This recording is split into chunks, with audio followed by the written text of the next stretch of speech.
RSS ವಿರುದ್ಧ ಅಪಮಾನಕಾರಿ ಪ್ರಚೋದನಕಾರಿ ಹೇಳಿಕೆ ಸಂಬಂಧಪಟ್ಟಂತೆ ಗೃಹ ಸಚಿವ ಪ್ರಿಯಾಂಕ್ ಖರ್ಗೆ ಸಂಕಷ್ಟ ಶುರುವಾಗಿದೆ. ಪ್ರಿಯಾಂಕ್ ಖರ್ಗೆ ವಿರುದ್ಧ ಮಾನಹಾನಿ ಕೇಸ್ ದಾಖಲು ಕೂಡ ಆಗಿರುವಂತದ್ದು. ಕಾಗ್ನಿಜೆನ್ಸ್ ಪಡೆದು ಕ್ರಿಮಿನಲ್ ಕೇಸ್ ದಾಖಲಿಸಲು ಆದೇಶವನ್ನ ನೀಡಲಾಗಿದೆ. ಸ್ವಯಂ ಸೇವಕ ತೇಜಸ್ ಗೌಡ ಅವರ ಸಲ್ಲಿಸಿರುವಂತಹ ದೂರಿನ ಹಿನ್ನೆಲೆ ಪ್ರಿಯಾಂಕ್ ಖರ್ಗೆ ಶಾಸಕ ಎನ್ಎ ಹ್ಯಾರಿಸ್ ವಿರುದ್ಧ ಕೇಸ್ ದಾಖಲಾಗಿರುವಂತದ್ದು. ಪ್ರಕರಣದಿಂದ ದಿನೇಶ್ ಗುಂಡೂರಾವ್ ಹೆಸರನ್ನ ಕೈಬಿಟ್ಟಂತಹ ಕೋರ್ಟ್ ಇದೀಗ ಜನಪ್ರತಿನಿಧಿಗಳ ವಿಶೇಷ ನ್ಯಾಯಾಲಯದಿಂದ ಆದೇಶವನ್ನು ಹೊರಡಿಸಲಾಗಿದೆ. ನ್ಯಾಯಮೂರ್ತಿ ಸಂದೀಪ್ ಪಾಟೀಲ್ ಅವರಿಂದ ಈ ಮಹತ್ವದ ಆದೇಶ ಜಾರಿಗೆ ಬಂದಿರುವಂತದ್ದು.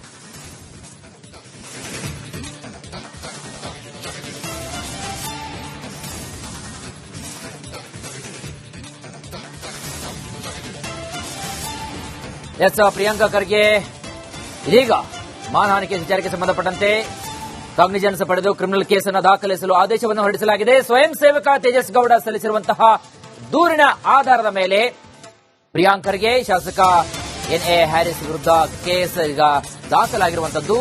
ಪ್ರಮುಖವಾಗಿ ದಿನೇಶ್ ಗುಂಡೂರಾವ್ ಅವರ ಹೆಸರನ್ನ ಕೋರ್ಟ್ ಕೈಬಿಟ್ಟಿದೆ. ಜನಪ್ರತಿನಿಧಿಗಳ ವಿಶೇಷ ನ್ಯಾಯಾಲಯದಿಂದ ಈ ಒಂದು ಮಹತ್ವದ ಆದೇಶವನ್ನು ಹೊರಡಿಸಲಾಗಿದ್ದು, ನ್ಯಾಯಮೂರ್ತಿ ಸಂದೀಪ್ ಪಾಟೀಲ್ ಅವರು ಈ ಒಂದು ಮಹತ್ವದ ಆದೇಶವನ್ನು ಹೊರಡಿಸಿದ್ದಾರೆ.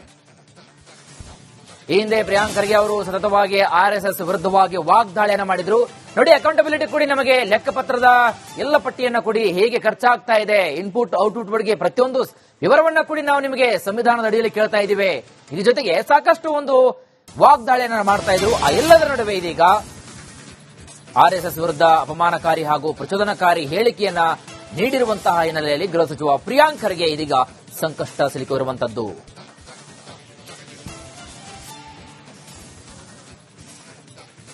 ಹೆಚ್ಚಿನ ಮಾಹಿತಿಯನ್ನು ಕೊಡ್ತಾರೆ ನಮ್ಮ ಪ್ರತಿನಿಧಿ ಅಭಿಷೇಕ್ ಜಯಶಂಕರ್. ಡೆಸ್ಕ್ ಇಂದ ಲೈವ್ ಅಲ್ಲಿದ್ದಾರೆ.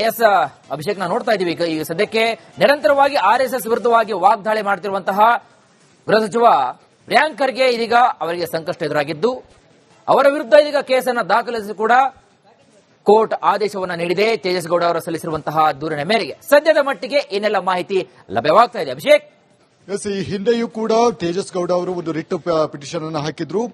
ಮಾನಹಾನಿ ಪ್ರಕರಣಗಳು ಆಗಿರುವಂತಹ ಕಾರಣದಿಂದಾಗಿ ಪದೇ ಪದೇ ಆರ್ಎಸ್ಎಸ್ ವಿರುದ್ಧ ವಾಗ್ದಾಳಿಯನ್ನು ನಡೆಸುವಂತದ್ದು ಮತ್ತು ಅವಹೇಳನಕಾರಿ ಮತ್ತೆ ಅಸಂಬದ್ಧವಾದಂತಹ ಒಂದು ಶಬ್ದಗಳನ್ನು ಬಳಕೆ ಮಾಡುವಂತಹ ಒಂದು ಕೆಲಸಗಳನ್ನು ಕೂಡ ಮಾಡ್ತಾ ಇದ್ರು. ಹೀಗಾಗಿ ಇದರ ವಿರುದ್ಧ ನೀವು ಕ್ರಮ ಕೈಗೊಳ್ಳಿ, ಅಂದ್ರೆ ಇದರ ವಿರುದ್ಧ ಒಂದು ನೀವು ವಿಚಾರಣೆಯನ್ನು ನಡೆಸಬೇಕು ಅಂತ ಹೇಳಿ ಒಂದು ಮನವಿಯನ್ನು ಕೂಡ ಮಾಡಿದ್ರು. ಈ ಹಿನ್ನೆಲೆಯಲ್ಲಿ ಅದನ್ನು ಅಕ್ಸೆಪ್ಟ್ ಮಾಡಿಕೊಂಡಂತಹ ಕೋರ್ಟ್ ಈಗ ಸಮನ್ಸ್ ಅನ್ನು ಕೊಟ್ಟಿದೆ. ನಿಮ್ಮ ವಿರುದ್ಧ ನಾವು ಯಾಕೆ ಕ್ರಮವನ್ನು ತೆಗೆದುಕೊಳ್ಬಾರ್ದು ಅಂತ ಹೇಳಿ ಒಂದು ನೋಟಿಸ್ ಅನ್ನು ಕೂಡ ಕೊಟ್ಟಿತ್ತು. ಈಗ ಈ ಒಂದು ಪ್ರಕರಣವನ್ನ ಇದು ಆಕ್ಷೇಪಾರ್ಹ ಒಂದು ಪ್ರಕರಣ ಆಗಿರುವಂತಹ, ಅಂದ್ರೆ ಶಿಕ್ಷೆಗೆ ಆಗುವಂತಹ ಒಂದು ಪ್ರಕರಣ ಆಗಿರುವಂತಹ ಕಾರಣದಿಂದಾಗಿ ಇದನ್ನ ಕ್ರಿಮಿನಲ್ ಮೊಕದ್ದಮೆಯಾಗಿ ಪರಿವರ್ತನೆ ಮಾಡಬಹುದು ಅಂತ ಹೇಳಿ, ಅಂದ್ರೆ ಇಂಡೈರೆಕ್ಟ್ ಆಗಿ ಎಫ್ಐಆರ್ ಮಾಡಬಹುದು. ನೀವು ಇದನ್ನ ಕಾಗ್ನಿಸಬಲ್ ಅಫೆನ್ಸ್ ಅಂತೂ ಇದು ಮಾಡೋದಿಲ್ಲ, ಡೈರೆಕ್ಟ್ ಎಫ್ಐಆರ್ ಅನ್ನು ಮಾಡಬಹುದು ಅಂತ ಹೇಳಿ ಕೋರ್ಟ್ ಒಂದು ನಿರ್ದೇಶನವನ್ನು ಕೂಡ ಕೊಟ್ಟಿರುವಂತದ್ದು. ಹೀಗಾಗಿ ಸದ್ಯದ ಮಟ್ಟಿಗೆ ಅವರ ವಿರುದ್ಧ ಒಂದು ಎಫ್ಐಆರ್ ಕೂಡ ದಾಖಲಾಗುವಂತಹ ಸಾಧ್ಯತೆ ಇದೆ. ಅಂದ್ರೆ ಮುಂದಿನ ದಿನಗಳಲ್ಲಿ ಹಿಂದೂ ಕಾರ್ಯಕರ್ತ ತೇಜಸ್ ಗೌಡ ಅವರು ಕೂಡ ಇದನ್ನ ಎಫ್ಐಆರ್ ಮಾಡುವಂತಹ ಮುಖಾಂತರ ಈ ಒಂದು ಪ್ರಕರಣವನ್ನ ಇದಕ್ಕೆ ತೆಗೆದುಕೊಂಡು ಹೋಗುವಂತಹ ಒಂದು ಕೆಲಸಗಳನ್ನು ಕೂಡ ಮಾಡ್ತಾರೆ. ಈಗಾಗಲೇ ಬೇಕಾದಂತಹ ಸಾಕ್ಷಿಗಳೇನಿದೆ, ಅಂದ್ರೆ ಅವಹೇಳನಕಾರಿ ಶಬ್ದಗಳನ್ನು ಬಳಕೆ ಮಾಡಿದ್ದಾರೆ ಅನ್ನುವಂತಹ ಒಂದು ಆರೋಪ ಏನಿದೆ, ಅದೆಲ್ಲದರ ಒಂದಷ್ಟು ಡೀಟೇಲ್ಸ್ಗಳು ಮತ್ತು ವಿಡಿಯೋಸ್ಗಳು ಈಗಾಗಲೇ ಅವರ ಬಳಿ ಇರುವಂತಹ ಒಂದು ಕಾರಣದಿಂದಾಗಿ ಅದನ್ನ ಬೇಸ್ ಆಗಿಟ್ಕೊಂಡು ಎಫ್ಐಆರ್ ಮಾಡುವಂತಹ ಒಂದು ಸಿದ್ಧತೆಗಳನ್ನ ಮುಂದಿನ ಹಂತದಲ್ಲಿ ಮಾಡಲಿದ್ದಾರೆ ಅಂತ ಹೇಳಬಹುದಾಗಿದೆ. ಈಗ ಸದ್ಯ ಈ ಒಂದು ಪ್ರಕರಣದಲ್ಲಿ ನಳ್ಪಾಡ್ ಮತ್ತೆ ಪ್ರಿಯಾಂಕ್ ಖರ್ಗೆ ಇವರಿಬ್ಬರಿಗೂ ಸಂಕಟ ಶುರುವಾಗಿರುವ ಇದಾಗಿರುವಂತದ್ದು. ಆದ್ರೆ ದಿನೇಶ್ ಗುಂಡೂರಾವ್ ಏನಿದ್ದಾರೆ ಅವರನ್ನ ಈ ಒಂದು ಪ್ರಕರಣದಲ್ಲಿ, ಅಂದ್ರೆ ಈ ಒಂದು ಇದರಲ್ಲಿ ಹೊರಗಡೆ ಇಟ್ಟಿರುವಂತದ್ದು, ಇವರ ಅಗತ್ಯತೆ ಇಲ್ಲ. ಅಂದ್ರೆ ಎಫ್ಐಆರ್ ಅಥವಾ ಕ್ರಿಮಿನಲ್ ಕೇಸ್ ಅನ್ನ ಹಾಕುವಂತಹ ಸಂದರ್ಭದಲ್ಲಿ ಇವರ ಅಗತ್ಯತೆ ಇಲ್ಲ ಅಂತ ಹೇಳಿ ಅವರನ್ನ ಕೈಬಿಟ್ಟಿರುವಂತದ್ದು. ಈಗ ಪ್ರೋಸೆಸ್ ಮುಂದಿನ ದಿನಗಳಲ್ಲಿ ಮುಂದುವರಿಯಲಿದೆ. ವೀರೇಶ್, ಓಕೆ. ಇದೇ ವಿಚಾರವಾಗಿ ನಮ್ಮ ಜೊತೆಗೆ ಮಾತಾಡಲಿಕ್ಕೆ ದೂರವಾಣಿ ಸಂಪರ್ಕದಲ್ಲಿದ್ದಾರೆ ಹಿಂದೂ ಮುಖಂಡ ಹಾಗೂ ಸ್ವಯಂ ಸೇವಕ ತೇಜಸ್ ಗೌಡರು ನಮ್ಮ ಜೊತೆಗೆ ಜಾಯ್ನ್ ಆಗಿದ್ದಾರೆ. ಸರ್ ನಮಸ್ಕಾರ. ನಮಸ್ತೆ ಸರ್, ತಾವು ಕೊಟ್ಟಿರತಕ್ಕಂತಹ ದೂರಿನ ಹಿನ್ನೆಲೆಯಲ್ಲಿ ಇದೀಗ ಪ್ರಕರಣ ದಾಖಲಿಸಿಕೊಳ್ಳಲು ಈಗ ಕೋರ್ಟ್ ಅನುಮತಿ ನೀಡಿದೆ. ಆ ಮುಖೇನ ನ್ಯಾಯಮೂರ್ತಿ ಈಗ ಆದೇಶವನ್ನು ಕೂಡ ಕೊಟ್ಟಿದ್ದಾರೆ ಸಂದೀಪ್ ಪಾಟೀಲ್ ಅವರು. ಈಗ ಮುಂದಿನ ಪ್ರೊಸೆಸ್ ಸರ್ ಈಗ ಏನೆಲ್ಲ ಇರುತ್ತೆ? ಮುಂದಿನ ಪ್ರೋಸೆಸ್ ಕಾಗ್ನಿಜೆನ್ಸ್ ಆಗಿದೆ. ಓಕೆ. ಮ್ಯಾಜಿಸ್ಟ್ರೇಟ್ ಅವರು ಸ್ವತಃ ಅದ್ರ ಬಗ್ಗೆ ಪ್ರಕ್ರಿಯೆಯನ್ನು ಪ್ರಾರಂಭಿಸ್ತಾರೆ ಅಂಡ್ ಗಮನ ಕೂಡ ತೆಗೆದುಕೊಂಡಿದ್ದಾರೆ. ಅಂಡ್ ಇದು ಕೋರ್ಟಿನ ವಿಚಾರ ಆಗಿರೋದ್ರಿಂದ ಅವರು ಈಗ ಮುಂದಿನ ಪ್ರೊಸೀಜರ್ ಏನ್ ಮಾಡ್ತಾರೆ ಕಾನೂನಾತ್ಮಕವಾಗಿ ಅದೀಗ ಮುಂದುವರಿಯುತ್ತೆ ಸರ್. ಓಕೆ, ಈಗ ಸದ್ಯದ ಮಟ್ಟಿಗೆ ಸರ್ ಈಗ ಒಂದು ಕೇಸನ್ನ ನೀವು ಯಾವ ಬೆಂಗಳೂರಲ್ಲಿ ಮಾತ್ರ ಈ ಒಂದು ಕೇಸನ್ನ ದಾಖಲಿಸಿದಾರೆ ಅಥವಾ ಎಂಟೈರ್ ಈಗ ನಿಮ್ಮ ಎಲ್ಲ ಸಂಘ ಪರಿವಾರದ ಮುಖೇನವಾಗಿ ಒಂದು ಕೇಸನ್ನು ಹಾಕುವಂತಹ ಒಂದು ಪ್ರಯತ್ನ ಕೂಡ ನಡೀತಾ ಇದೆಯಾ? ಸರ್, ಇದು ಸಂಘದ ಬಗ್ಗೆ ನಿರಂತರವಾಗಿ ಅವಹೇಳನಕಾರಿ ಹೇಳಿಕೆ ಕೊಡ್ತಾ ಇರೋದ್ರಿಂದ ಅದು ನನ್ನ ಮನಸ್ಸಿಗೆ ತುಂಬಾ ನೋವಾಗಿರೋದು ಆಗಿರುತ್ತೆ.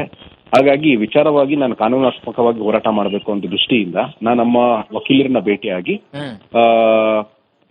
ಜನಪ್ರತಿನಿಧಿ ನ್ಯಾಯಾಲಯದಲ್ಲಿ ನಾನು ಡಿಫಾರ್ಮೇಶನ್ ಕೇಸ್ ಹಾಕಿರ್ತೀನಿ.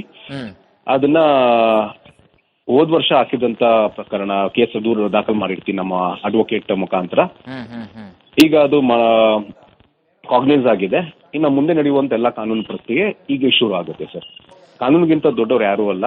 ಯಾವುದೇ ವ್ಯಕ್ತಿ ಆಗಿರ್ಬೋದು ಅಥವಾ ಯಾವುದೇ ಸಂಘ ಸಂಸ್ಥೆ ಆಗಿರ್ಬೋದು, ಯಾವ್ದೋ ಒಂದು ವ್ಯಕ್ತಿ ಮಾತಾಡ್ತಾರೆ ಅಂತಂದ್ರೆ ಅದಕ್ಕೆ ಆದಂತ ಗೌರವ ಇರುತ್ತೆ. ಯಾವುದೇ ಮನ್ಸಿಗಾಗ್ಲಿ ವ್ಯಕ್ತಿಗೆ ನೋವು ಮಾಡದ ರೀತಿಯಾಗಿ ನಾವು ಮಾತಾಡ್ಬೇಕಾಗತ್ತೆ. ಈಗ ಕಾನೂನು ಪ್ರಕ್ರಿಯೆ ಶುರು ಆಗಿರೋದ್ರಿಂದ ಅದ್ರ ಬಗ್ಗೆ ಹೆಚ್ಚಾಗಿ ಮಾತಾಡೋದು ಕೂಡ ಸೂಕ್ತವಲ್ಲ ಅಂತ ನಂಗೆ ಅನ್ಸುತ್ತೆ ಸರ್. ಕಾನೂನು ರೀತಿಯಲ್ಲಿ ಏನೇನ್ ಕ್ರಮ ಆಗುತ್ತೆ ಆಗ್ಬೇಕು ಸರ್. ಯಾರು ಇಲ್ಲ. ಎಸ್, ಈಗ ಪ್ರಕರಣಕ್ಕೆ ಸಂಬಂಧಪಟ್ಟಂತೆ ಈಗ ಆಲ್ರೆಡಿ ಈಗ ಕೇಸ್ ಕೂಡ ಹಾಕ್ಲಿಕ್ಕೆ ಕೋರ್ಟ್ ಪರ್ಮಿಷನ್ ಕೊಟ್ಟಿದೆ. ಇನ್ನು ಇದಕ್ಕೆ ಸಂಬಂಧಪಟ್ಟಂತೆ ಅವರು ಕೂಡ ಕೆಲವೊಂದಿಷ್ಟು ತಯಾರಿಯನ್ನು ಮಾಡ್ಕೊಂಡಿರ್ತಾರಲ್ವಾ, ಸೊ ಅದನ್ನ ನೀವು ಯಾವ ರೀತಿ ಟ್ಯಾಕಲ್ ಮಾಡ್ತೀರಾ ಅಂತ?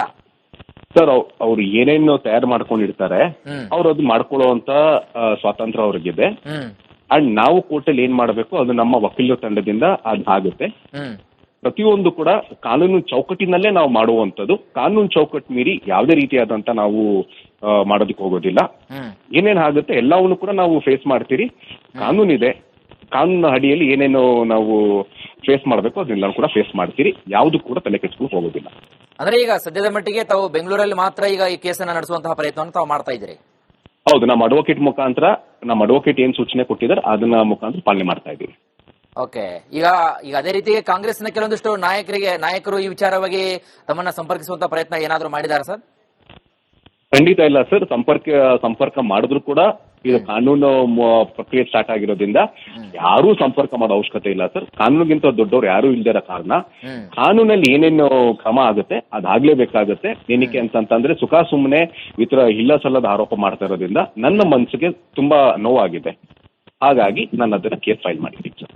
ಆಮೇಲೆ ನೀವು ಪ್ರಕರಣದಲ್ಲಿ ಕೆಲವೊಂದಿಷ್ಟು ವರ್ಡ್ಸ್ ಗಳನ್ನ ಮೆನ್ಷನ್ ಮಾಡಿದ್ರೆ ಸರ್, ಅಂದ್ರೆ ಅಪಮಾನಕಾರಿ ಮತ್ತು ಪ್ರಚೋದನಕಾರಿ ಹೇಳಿಕೆ ಅಂತ. ಇದನ್ನ ಯಾವ ದೃಷ್ಟಿಯಲ್ಲಿ ನೋಡ್ತೀರಾ ಸರ್ ತಾವು? ಸರ್, ಅವರೇ ಟ್ವೀಟ್ ಅಲ್ಲಿ ಕೂಡ ಅದನ್ನ ಬಹಿರಂಗ ಪಡಿಸ್ಕೊಂಡಿದ್ದಾರೆ. ಸ್ವತಃ ಟ್ವೀಟ್ ಕೂಡ ಮಾಡಿದ್ದಾರೆ. ಅವ್ರ ಮಂತ್ರಿ ಆಗಿರೋದ್ರಿಂದ ಟ್ವೀಟ್ ಕೂಡ ಮಾಡಿದ್ದಾರೆ. ಆ ಟ್ವೀಟ್ ಕೂಡ ದೊಡ್ಡ ಸುದ್ದಿ ಆಗುತ್ತೆ. ಏನಕ್ಕೆ ಅಂತಂದ್ರೆ ಒಬ್ರು ಮಂತ್ರಿ ಏನಾದ್ರು ಮಾತಾಡ್ತಾರೆ ಅಂತಂದ್ರೆ ಅದಕ್ಕೆ ಆದಂತ ಘನತೆ ಮತ್ತೆ ಗೌರವ ಇರುತ್ತೆ. ಇಡೀ ದೇಶ ಗಮನಿಸ್ತಾ ಇರುತ್ತೆ ಸರ್. ಒಂದು ವ್ಯಕ್ತಿ, ಅದು ವಿಶೇಷವಾಗಿ ಒಬ್ರು ಮಂತ್ರಿ ಮಾತಾಡ್ತಾರೆ ಅಂತ ಅಂದ್ರೆ, ಅದು ಟ್ವೀಟ್ ಮಾಡ್ತಾರೆ ಅಂತ ಅಂದ್ರೆ ರಾಷ್ಟ್ರೀಯ ಸುದ್ದಿ ಆಗುತ್ತೆ. ಆ ಸುಳ್ಳು ಟ್ವೀಟ್ ಮಾಡಿರುವಂತ ನನ್ನ ಮನಸ್ಸಿಗೆ ತುಂಬಾ ನೋವಾಗಿರುತ್ತೆ. ಹಾಗಾಗಿ ನಾನು ಇವ್ರಿಗೆ ಕಾನೂನಾತ್ಮಕವಾಗಿನೇ ನಾನು ಪಾಠ ಕಲಿಸಬೇಕು ಅನ್ನೋ ಉದ್ದೇಶದಿಂದ ನಮ್ಮ ವಕೀಲರ ತಂಡದಿಂದ ನಾನು ಕೋರ್ಟ್ಗೆ ದೂರನ್ನ ದಾಖಲು ಮಾಡಿರುವಂತದ್ದು ಸರ್. ಅಂದ್ರೆ ಪ್ರಿಯಾಂಕ್ ಖರ್ಗೆ ಅವರಿಗೆ ಹಿಂದ್ಗಡೆ ಒಂದು ಬ್ಯಾಕ್ ಎಂಡ್ ತುಂಬಾ ದೊಡ್ಡ ಒಂದು ಸಪೋರ್ಟ್ ಇರೋದ್ರಿಂದ ಈ ರೀತಿಯಾದ ಒಂದು ಹೇಳಿಕೆಯನ್ನ ಕೊಟ್ಟಿದ್ದಾರೆ ಅಂತ ಅನ್ಸುತ್ತಾ ತಮಗೆ? ಸರ್, ಯಾವುದೇ ಸಪೋರ್ಟ್ ಇರ್ಬೋದು, ಎಷ್ಟೇ ದೊಡ್ಡ ವ್ಯಕ್ತಿ ಇರ್ಬೋದು, ಕಾನೂನಿಗಿಂತ ದೊಡ್ಡವ್ರು ಯಾರು ಇಲ್ಲ ಸರ್ ನಮ್ಮ ದೇಶದಲ್ಲಿ. ಕಾನೂನಿಗೆ ದೊಡ್ಡವ್ರು ಯಾರು ಇದಾರೆ ಸರ್? ಕಾನೂನಲ್ಲಿ ಎಲ್ಲರೂ ಸಮಾನರೇ. ಮಂತ್ರಿ ಆಗಿರ್ಬೋದು, ಒಬ್ಬ ಸಾಮಾನ್ಯ ವ್ಯಕ್ತಿ ಆಗಿರ್ಬೋದು, ಕಾನೂನಲ್ಲಿ ಎಲ್ಲರೂ ಸಮಾನರೇ.